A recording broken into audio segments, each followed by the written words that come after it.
These, no. No banana. Great.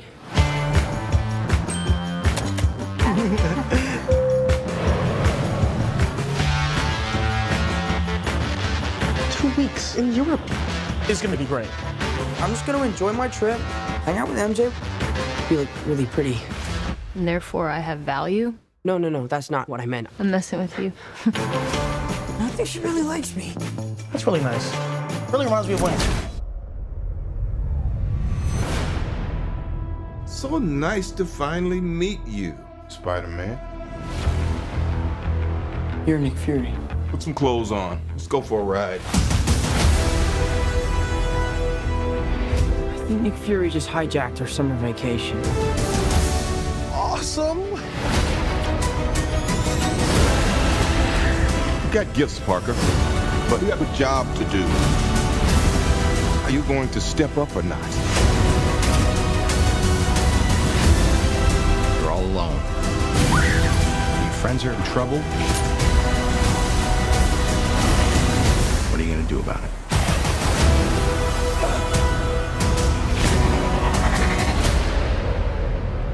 You don't want any part of this.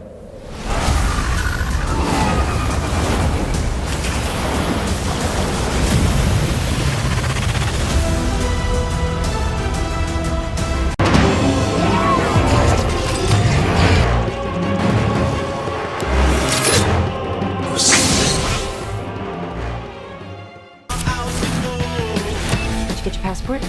Peter Parker here to pick up a passport, please. Mini toothpaste? What is poppin' YouTube? Warstu here with a video on Spider-Man Far From Home. So we are running the Hasbro Infinity Gauntlet giveaway. All you gotta do is let me know down below, when is Spider-Man Far From Home set? If you've watched Endgame, you would know what I'm referring to. So guys, careful for spoilers. So what does a channel like mine do when Endgame is out and you want to start talking about different content? You start talking about when is Spider-Man Far From Home set. Now obviously Amy Pascal said in 2017 it is set moments after Endgame, and Kevin Feige backed her up by saying yeah, it is set after Endgame. Originally Spider-Man Far From Home was going to be the first movie in phase 4, but now it's actually the latter part of phase 3, even though the Infinity Saga is closing with Endgame. So what is good, YouTube? Warstu here. Make sure to subscribe to never miss any of the content. So if you're new around here, we do Marvel-based videos. So yes, it could be set moments after Endgame. But spoiler warning, careful for spoilers. If you haven't watched Endgame, careful for spoilers. I don't want to ruin your life. So during Avengers Endgame, Marvel introduced time travel via the Pym particles and the quantum realm.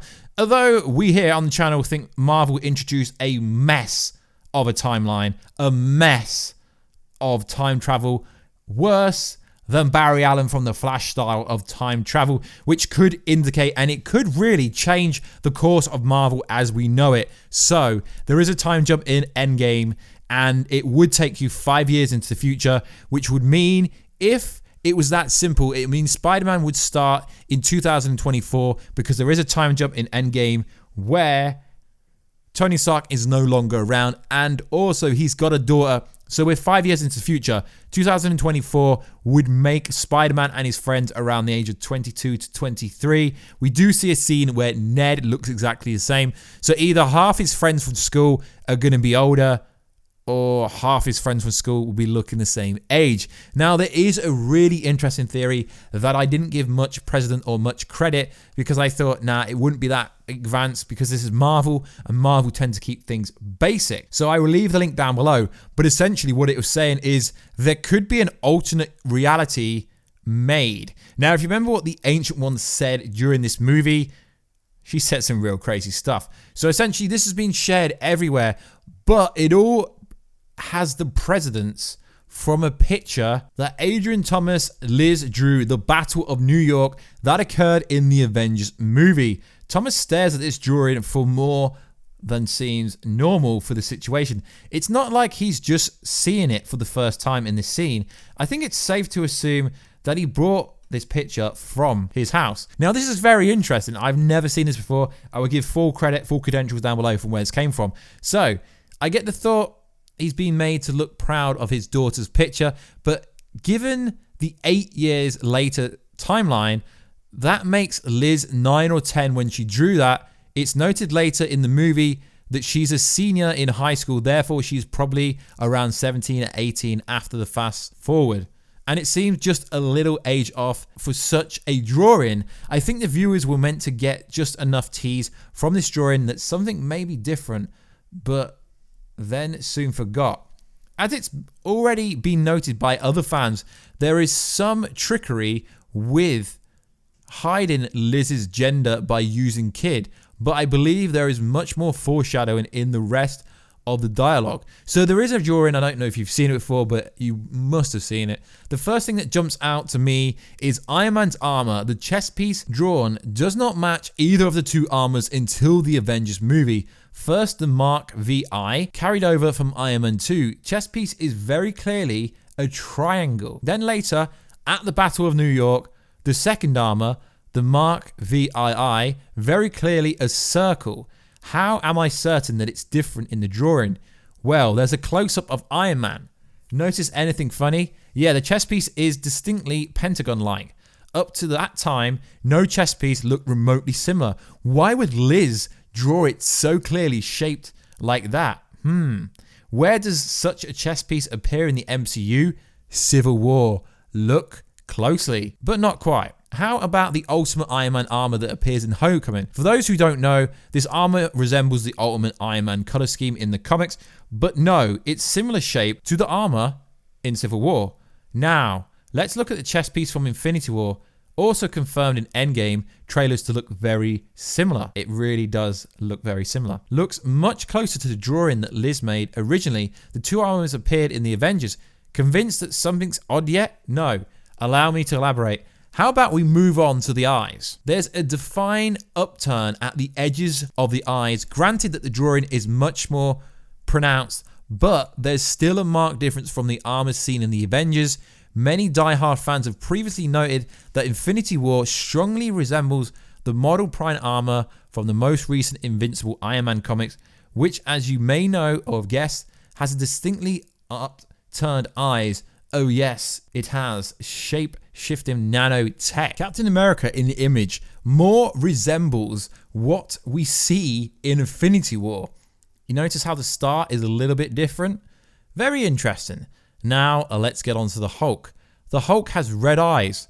Well, we know from Age of Ultron, Hulk's eyes went red when Wanda bewitched him, as did anyone under her influence. However, Wanda's dusted in the snap, so what's the explanation for Hulk's red eyes in Liz's drawings from a possible revisited Battle of New York? It's really interesting, this theory.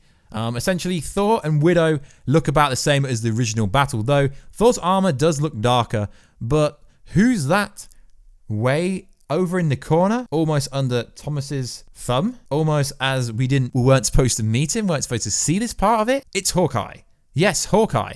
But there's something odd. He's got a sword. Now we've seen the sword in Avengers Endgame. So you get the drift of where this theory's going. Very interesting. It is really, really interesting. I will link it down below. Remember the Chitauri commander ship that Iron Man blew up? We're in the middle of the picture. It does look pretty similar to that. So it is pretty interesting. How could someone draw this? So to briefly summarize this theory, I can't go over it, it's too long. Essentially what it says though, a lot of people have theorized that Endgame will revisit the Battle of New York and the result is a different timeline. Now, as we've seen it already, it essentially did create a separate timeline. And if you know anything about time traveling based movies, it would make a lot of sense. But then again, this could be debunked really easily. But I don't think Spider-Man Far From Home is going to be set in 2024 with Spider-Man being either 22 or 23. So then again, it could be a prerequisite movie. It could have happened before Infinity War. Then you have to come back to the passport. Why on the passport in the trailer do they not show who gives them the passport? Because that is Stan Lee's last cameo. Stop believing people. It isn't an Endgame in my opinion. So also, it doesn't show you the year that passport was given. It just says 19th July. 18th July. Date of birth is the 10th of August. They're digitally edited out all the dates. So it's up in the air. I really was convinced this was happening in moments after Endgame, But now I'm thinking it could be in its own timeline. It also could be before Endgame. It is very odd. But one thing for sure is we're going to keep going over these wacky and strange theories. So I will leave the link in the description to the full theory. I didn't go over all of it because it is in so much depth. But it is full credit to the dude who made it. It was posted such a long time ago now. So it is pretty interesting. And I do think it could be running in its own timeline. The theory essentially says the theory is possible proof that Spider-Man Homecoming is set in its own timeline. And it would make a lot of sense. And obviously the second trailer hasn't come out yet because apparently it's a massive spoiler for Endgame. So if it is in its own timeline, maybe Tony Stark could still be alive in this timeline, if that makes any sense. Yeah, I know it sounds really messed up. But like I said, guys, if you do want to win that Hasbro Infinity Gauntlet, all you gotta do is comment down below and let me know, when do you think Spider-Man Far From Home is set and is Homecoming in its own timeline. Hopefully I've broken down this theory in as best way as I could, as it was a pretty in-depth theory, but it isn't my own original theory. So if you don't believe it, don't attack me in the comment section, guys, because it isn't my theory. It's just something I want to go over because I think this image is very interesting. If you do look at the image, a lot of it looks like it's in a different timeline or it's from the future. But like always, guys, it's just a theory, so it doesn't really matter if it's right or wrong. Anyway, guys, please like, subscribe, and comment, and let me know everything you think of my video down below. And please check out and give props if you believe the theory is correct. I will leave it down below, like I said. And I will catch you in another video very soon. Catch ya later.